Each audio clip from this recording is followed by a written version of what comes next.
Hello tout le monde, j'espère que vous allez bien.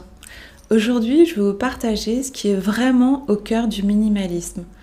On a tendance parfois à rendre le concept du minimalisme plus compliqué qu'il n'est en réalité, comme s'il y avait un niveau supérieur à atteindre pour réussir dans le domaine. En réalité, le minimalisme, c'est simplifier sa vie au maximum selon ses propres croyances et principes. Et aujourd'hui, j'ai envie de parler des 3 grands principes du minimalisme qui vont t'aider à vivre une vie plus simple et plus intentionnelle.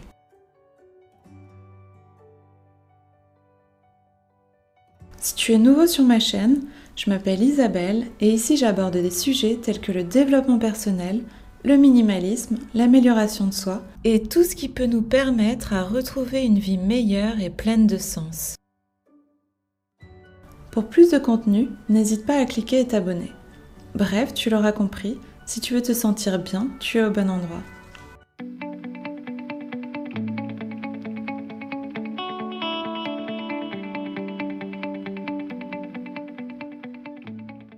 Le premier point est le point dont tout le monde parle quand il s'agit de parler de minimalisme, posséder moins.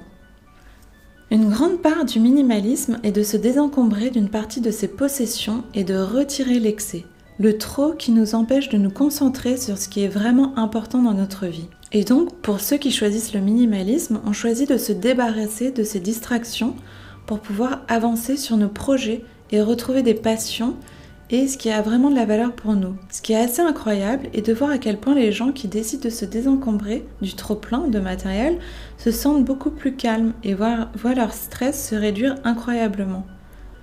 Je ne sais pas si vous avez déjà vu la série de Marie Kondo sur Netflix, c'est assez frappant de voir la puissance du phénomène et de voir ces personnes retrouver un équilibre dans leur vie. Ce dont on ne se rend pas compte lorsqu'on est entouré d'objets, c'est que nos possessions exercent comme une pression sur nous presque physique.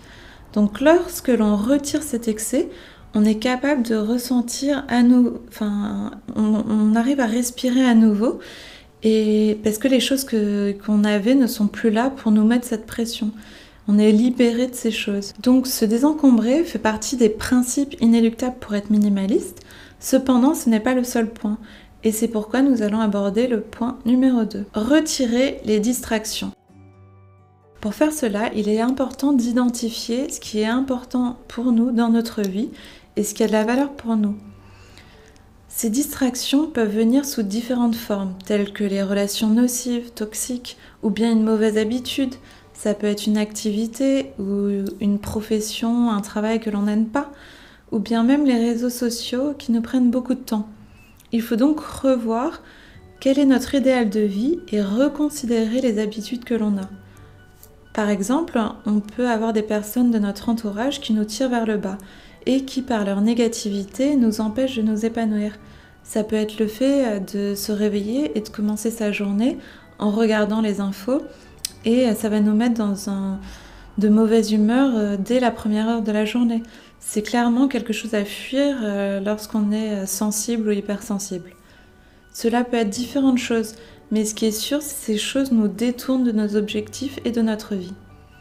Le minimalisme met en avant le fait qu'il faut se débarrasser de ces mauvaises habitudes pour se concentrer sur ce qu'il y a de meilleur pour nous. Et le troisième point est une fusion entre le premier point et le deuxième point. Il s'agit d'une vie plus intentionnelle. Le minimalisme n'a pas pour seul objectif de se désencombrer de tout bien matériel. C'est plus que ça. Et ça me demande vraiment un effort constant. On veut posséder moins de telle sorte que l'on retrouve notre liberté et qu'on retrouve ce qui compte vraiment. Mais qu'est-ce qui compte vraiment exactement ? Bien sûr, la réponse sera unique à toi-même.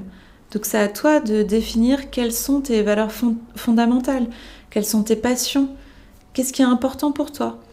Peut-être que c'est ta santé, peut-être que tu veux passer plus de temps avec tes proches, peut-être que tu t'en as marre de faire des corvées, peut-être que tu passes trop de temps à chercher des choses et là tu as besoin que tout soit en place.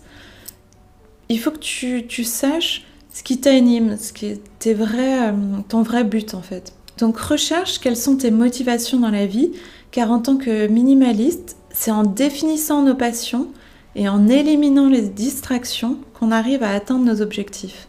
on parvient petit à petit à s'aligner avec ses principes et ses valeurs. Donc c'est aussi simple que ça.